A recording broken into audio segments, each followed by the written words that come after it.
warahmatullahi wabarakatuh. Selamat pagi Bapak Ibu semua. Pagi. Sebelumnya saya mengucapkan terima kasih ya karena Bapak Ibu dapat hadir pada kesempatan hari ini. Perwakilan dari bidang ya Bapak Ibu ya. Pada kesempatan hari ini saya akan memaparkan materi terkait dengan jenis perilaku korupsi dan risiko korupsi.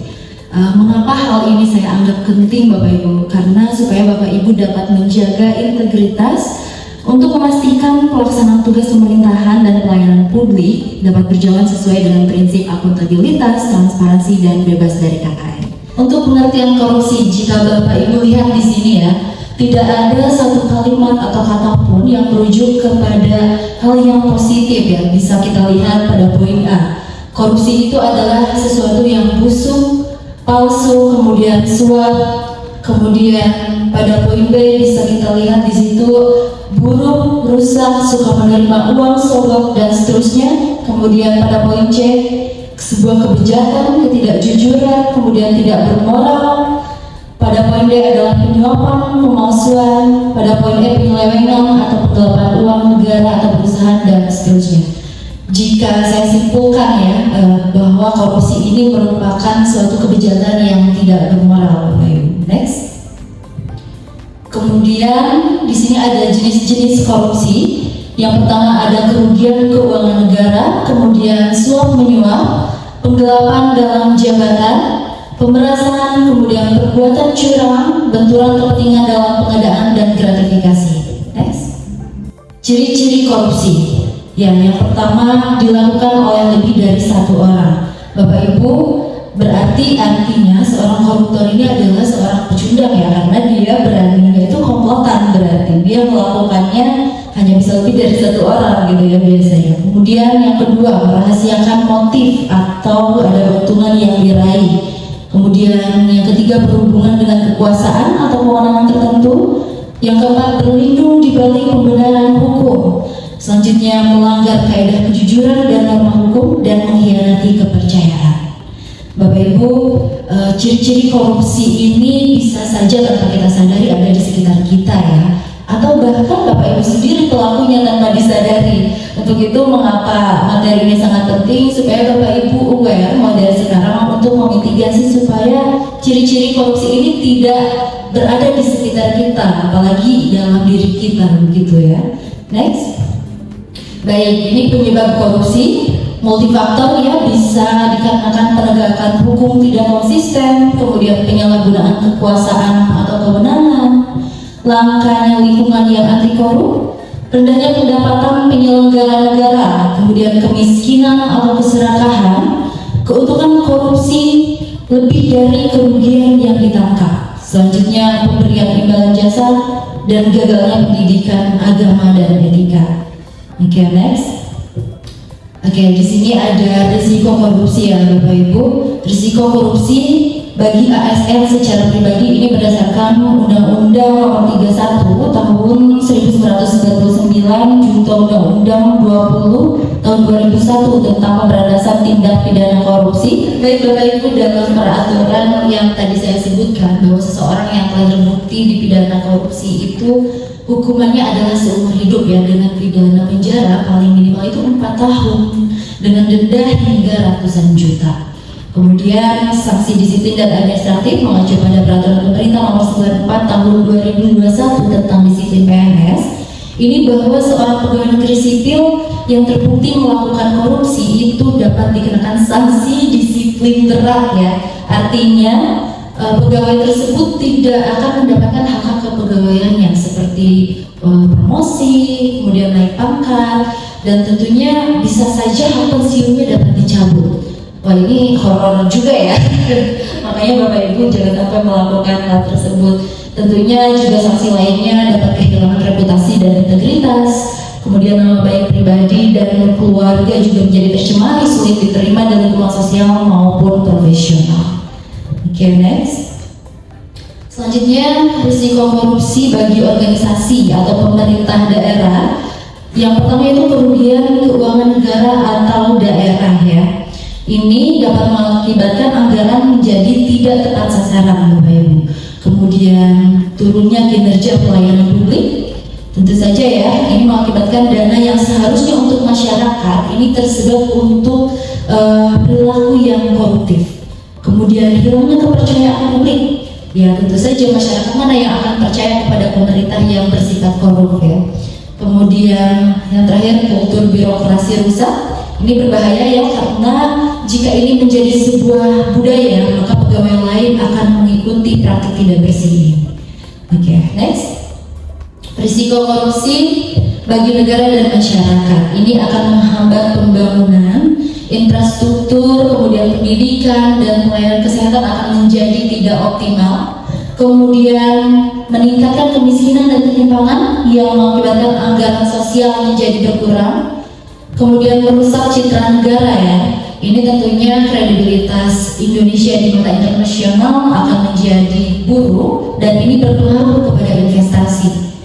Oke, next. Baik Bapak Ibu, inilah kelompok tindak pidana yang perlu Bapak Ibu ketahui. Saya sebutkan beberapa ya. Di sini ada korupsi yang terkait dengan penggelapan dalam jabatan, kemudian pegawai negeri memalsukan buku untuk pemeriksaan administrasi, kemudian pegawai negeri membiarkan orang lain merusakkan bukti. Ini berarti Bapak Ibu jika membiarkan pun bisa terkena pasal. Ya. Selanjutnya next. Ini kelompok tindak pidana yang lain. Di sini pegawai negeri atau penyelenggara negara menyerobot tanah negara sehingga merugikan orang lain. Kemudian korupsi yang terkait dengan gratifikasi dan seterusnya bisa Bapak Ibu lihat dalam slide ya. Baik Bapak Ibu, itulah mengapa kita sebagai aparatur yang baik perlu menjadi peran tunas integritas ya. Perannya itu seperti apa sih? Yaitu menjadi jembatan masa depan kesuksesan organisasi. Jadi mereka itu menjadi kumpulan orang yang selalu terdepan untuk memastikan tujuan organisasi dapat tercapai. Kemudian membangun sistem integritas, berpartisipasi aktif dalam pembangunan sistem integritas hingga semua peluang korupsi dan berbagai penyimpangan lainnya dapat ditutupi. Mempengaruhi orang lain, khususnya mitra kerja, untuk berintegritas tinggi. Ya, baik Bapak Ibu, itulah paparan dari saya pada hari ini terkait dengan korupsi. Saya berharap paparan saya, materi tadi yang saya telah sampaikan dapat Bapak Ibu cerna dan bermanfaat bagi Bapak Ibu semua. Bapak Ibu, akhir kata, tokoh penting dunia pernah mengatakan bahwa dunia itu cukup untuk kebutuhan semua orang, tetapi tidak akan pernah cukup untuk keserakahan. Terima kasih. Wassalamualaikum warahmatullahi wabarakatuh.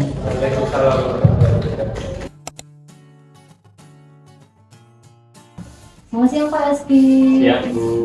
Jadi gini Pak, saya tuh lagi memperhatikan kinerja Bapak tuh akhir-akhir ini cukup stabil ya. Bahkan memenuhi target di beberapa bidang. Itu bagus Pak, karena kinerja yang konsisten itu jadi dasar penting untuk pengembangan karir. Yang ingin saya sampaikan di sini adalah bahwa posisi Bapak sebagai jabatan pelaksana sebenarnya punya peluang promosi, baik itu ke struktural maupun ke fungsional. Oh begitu ya Bu, saya punya kesempatan untuk menjadi jabatan fungsional. Nah itu cara untuk menjadi jabatan fungsional itu apakah ada mekanismenya Bu? Seperti apa yang sesuai aturan? Oke, saya jelasin ya Pak, bahwa promosi itu bukan sekedar pindah jabatan aja, tapi diatur dengan jelas dalam regulasi. Tugas saya di sini adalah memastikan setiap pegawai memahami jalurnya dan bisa menyiapkan diri. Nah, pertama kita lihat dasar hukumnya dulu ya Pak ya. Promosi itu dilakukan dengan memperhatikan kualifikasi, kompetensi, penilaian kinerja, dan kebutuhan organisasi. Jadi promosi bukan atau tidak otomatis berdasarkan masa kerja, tetapi ada syarat objektifnya, itu tercantum dalam Peraturan Pemerintah Nomor 17 Tahun 2020. Nah, dari sisi peluang, jalurnya itu ada dua Pak, jalur jabatan administrasi dan jabatan fungsional. Untuk jalur jabatan administrasi, promosi itu dilakukan melalui seleksi terbuka internal. Syaratnya pendidikan sesuai, memiliki kompetensi manajerial, memiliki rekam jejak kinerja yang baik, serta lulus uji kompetensi. Nah, yang kedua ini untuk jalur jabatan fungsional, membuka peluang perpindahan dari pelaksana ke fungsional. Itu tercantum atau sesuai dengan Permenpan RB nomor 1 tahun 2023. Nah, Bapak kan sudah berada dalam jabatan pengelola kepegawaian selama 2 tahun ya. maka Bapak itu berpeluang sebetulnya untuk mengikuti seleksi jabatan fungsional yang relevan dengan jabatan Bapak saat ini, yaitu analis sumber daya manusia aparatur. Kebetulan saat ini seleksi tersebut lagi dibuka nih Pak, dan jika melihat dalam peta jabatan, kita tersedia formasi untuk analis sumber daya manusia aparatur ahli pertama. Untuk persyaratannya, pendidikan minimal S1 atau D4 di bidang yang relevan, serta lulus uji kompetensi teknis, manajerial, dan sosial kultural. Itu diatur dalam Permentan RP nomor 37 tahun 2020. Nah, jika Bapak berminat, kelengkapan administrasi yang perlu Bapak siapkan, nanti di antaranya bisa Bapak lihat nih di sini. Ada syarat pernyataan bebas subdis, kemudian surat pernyataan bersedia mengikuti uji kompetensi, kemudian surat usulan kompetensi, kemudian daftar riwayat hidup, selanjutnya ada surat pernyataan kebenaran, kemudian surat pernyataan telah atau masih menjalankan tugas di bidang jabatan fungsional analis sumber daya manusia aparatur, kemudian lagi surat pernyataan persetujuan pimpinan, selanjutnya nota dinas permohonan, kemudian laporan kegiatan selama 2 tahun di bidang jabatan fungsional, nanti akan saya berikan ya untuk format laporan kegiatannya. Kemudian surat keterangan sehat. Nah, jika persyaratannya sudah lengkap, nanti selanjutnya akan kami fasilitasi untuk pendaftarannya melalui silajang gitu Pak, dengan batas waktu yang sudah ditentukan oleh BKD gitu. Nah, nanti setelah Bapak diangkat dalam jabatan fungsional, karir Bapak itu akan berkembang berdasarkan angka kredit. Nah, angka inilah yang menentukan kenaikan jenjang dari mulai ahli pertama, naik ke madya, kemudian utama, itu yang paling tinggi Pak. Hal ini diatur dalam peraturan BKN nomor 3 tahun 2023. Gitu Pak. Baik Bu, berarti yang harus saya persiapkan adalah persyaratan administrasi tadi ya. Kemudian saya harus lulus uji kompetensi tersebut. Ya, begitu Bu? Betul sekali Pak. Dalam Undang-Undang nomor 20 tahun 2023 tentang ASN, itu kan ditegaskan bahwa pengembangan karir ASN itu wajib berbasis sistem merit. Artinya promosi harus objektif, transparan, dan adil, bukan berdasarkan like and dislike. Nah, jika semua langkah tadi yang telah saya jelaskan Bapak jalankan, maka Bapak akan mendapatkan beberapa manfaat nih.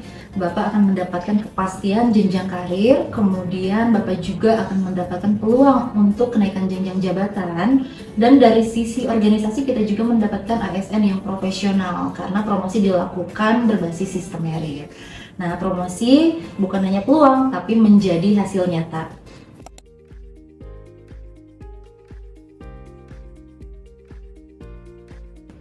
Pagi Bu Tami. Oh iya pagi Bu. Gini Bu, saya kan lagi lihat-lihat nih data kepegawaian di Siap Jabar ya. Saya lihat masa kerja Ibu ini masih 2 tahun ya? Oh iya betul Bu. Kebetulan saya baru diangkat PNS 5 tahun kemarin.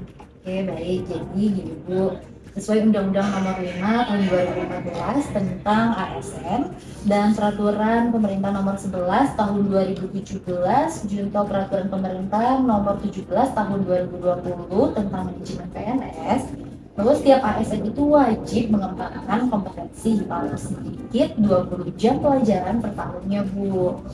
Nah, jadi saya di sini ingin mengarahkan Ibu karena di awal masa kerja ini tuh adalah waktu yang sangat penting untuk membangun fondasi kompetensi ya Bu ya.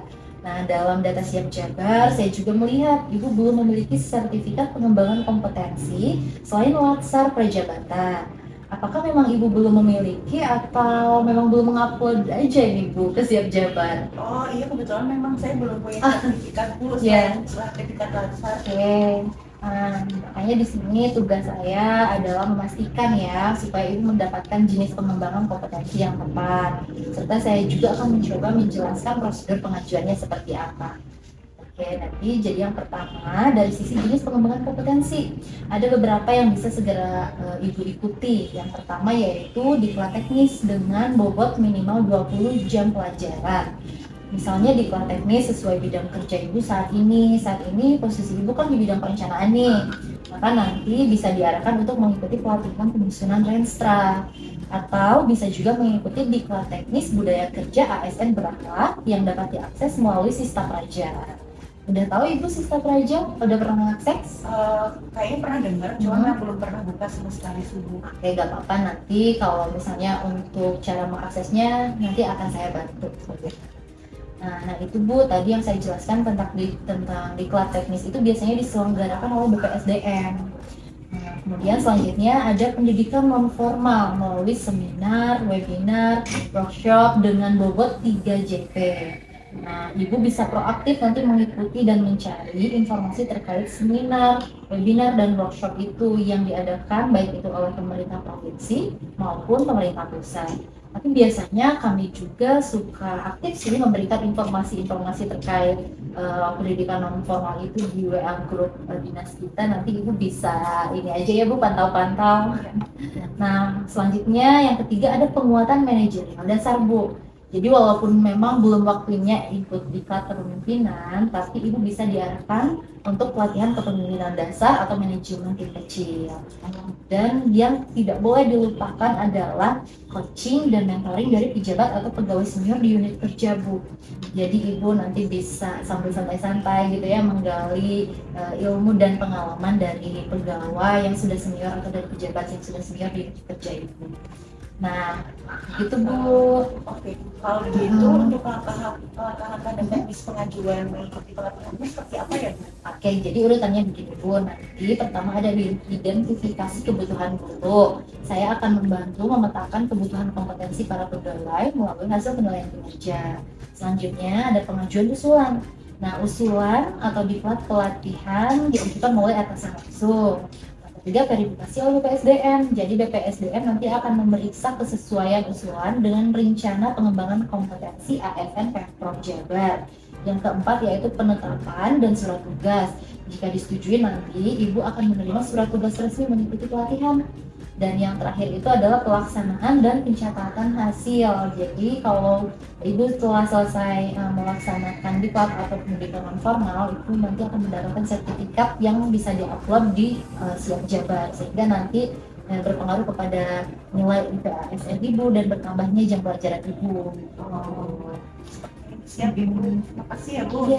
untuk arahannya nanti akan saya tindak lanjuti. Boleh. Nah, dengan mengikuti proses yang tadi saya sebutkan, Ibu nanti akan memperoleh beberapa benefit Bu. Terpenuhinya kewajiban minimal 20 JP per tahun, kemudian kompetensi Ibu meningkat sesuai standar jabatan, kemudian meningkatkan kesiapan untuk promosi di masa depan, dan data kompetensi tercatat secara resmi di BKD dan BPSDM Jabar sehingga mendukung karir Ibu nanti.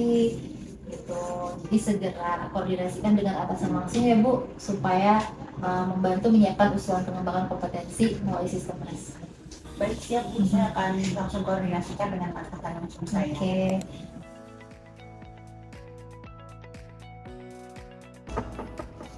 Assalamualaikum. Salam. Selamat pagi Bunda. Selamat pagi Berlin, gimana Bu? Ini saya mau berkonsultasi terkait dengan cuti tahunan. Kan tahun lalu cuti saya udah habis. Oke. Dan tahun ini saya udah memakai 5. Oke, jadi mau ambil sisa cutinya ya Bu ya? Betul. Oke Bu, sebelumnya saya jelasin dulu regulasinya ya Bu ya. Nah, jadi hak cuti tahunan setiap PNS itu 12 hari kerja per tahunnya Bu. Itu sesuai dengan peraturan pemerintah nomor 17 tahun 2020 dan juga Pergub Jabar nomor 139 tahun 2020 tentang cuti pegawai negeri sipil. Nah, karena tahun 2024 semua cuti sudah terpakai, maka hak cuti yang bisa Ibu pakai sekarang hanya dari tahun 2025 ini aja. Karena Ibu sudah menggunakan 5 hari, berarti masih ada sisa 7 hari nih Bu. Cuti tahunan yang bisa Ibu ambil itu bisa diajukan sekaligus atau bisa dicicil sesuai dengan kebutuhannya. Kalau saya mau pakainya langsung 7, prosedurnya sama nggak ya sama sebetulnya? Sama sebelumnya? Sebetulnya kalau prosedurnya sama aja sih Bu, gitu. Tapi saya bantu jelasin lagi ya untuk prosedurnya. Yang pertama nanti silakan Ibu buat surat permohonan dan form cutinya. Di situ Ibu cantumkan tanggal mulai cuti sampai selesai cutinya. Kemudian apabila permohonan cutinya sudah di-ACC oleh atasan, maka Ibu silakan untuk mengunggah surat cutinya ke aplikasi Sidebar secara berjenjang untuk dilakukan TTP. Kemudian jika sudah ter-PTS, silakan serahkan surat yang sudah di-TTI-nya itu ke kami untuk kami bantu upload di aplikasi Kimi. Gitu Bu. Tapi kalau misalkan saya langsung mengambil Ibu itu beban kerja di Ibunya aman nggak ya Bu? Nah, ini dia bagian pentingnya ya. Saya sarankan Ibu untuk berdiskusi dengan atasan, untuk berdiskusi terkait waktu cuti supaya tidak tumpang tindih dengan agenda penting di bidang. Selain itu juga saya sarankan untuk buat pembagian kerja sementara agar rekan-rekan tahu apa yang harus dikerjakan saat Ibu cuti. Dan juga sampaikan secara terbuka ke rekan kerja supaya mereka merasa dilibatkan dan tidak muncul rasa terbebani secara mendadak gitu Bu. Dengan ini nanti Ibu bisa cuti dengan tenang tanpa ada atau tanpa meninggalkan beban di tempat kerja, ya kan Bu? Iya betul. Oh ya, saya lupa menyampaikan. Jadi nanti jika sudah terupload ke aplikasi Kimob, itu kan langsung tersinkronisasi juga Bu dengan TRK-nya. Jadi Ibu pada saat melakukan cuti tidak perlu lagi absen dan tidak perlu mengisi aktivitas. Gitu Bu. Kalau langkah-langkah yang sudah tadi saya jelaskan semua Ibu lakukan, hak cuti Ibu terpenuhi secara sah. Kemudian beban kerja di bidang tetap terkendali. Hubungan kerja tetap harmonis karena rekan kerja dilibatkan dalam rencana. Baik, kalau gitu nanti saya akan proses surat cuti saya ke atasan dulu ya Bu ya. Oke, bisa silakan diproses. Jangan lupa koordinasi dengan unit kerja ya supaya semua berjalan Terima lancar. kasih Bu. Oke.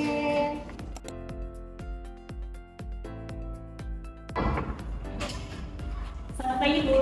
Iya, Bu Rara. Silakan Bu. Izin ya Bu. Iya. Jadi gini Bu, saya mau mengajukan mutasi ke Iya. Iya, di Provinsi Jawa Barat. Alasannya karena keluarga dan juga ingin mengembangkan kompetensi sebenarnya Bu. Saya ingin tahu bagaimana prosedurnya Bu kalau di Pemprov Jatim. Baik, saya jelaskan secara runut ya supaya Ibu bisa menyiapkan semuanya tanpa ada yang terlewat nanti ya Bu. Nah, pertama terkait mutasi ya, itu kita mengacu kepada Pergub Jawa Barat nomor 57 tahun 2021 tentang tata cara dan mekanisme promosi dan mutasi antar perangkat daerah. Nah, dalam Pergub ini menegaskan bahwa mutasi harus berbasis sistem merit Bu. Artinya mempertimbangkan kualifikasi, kompetensi, dan kinerja. Jadi bukan sekedar keinginan pribadi aja. Nah, untuk langkah teknis mutasinya nanti ada pengajuan permohonan yang pertama. Silahkan Ibu membuat surat permohonan mutasi.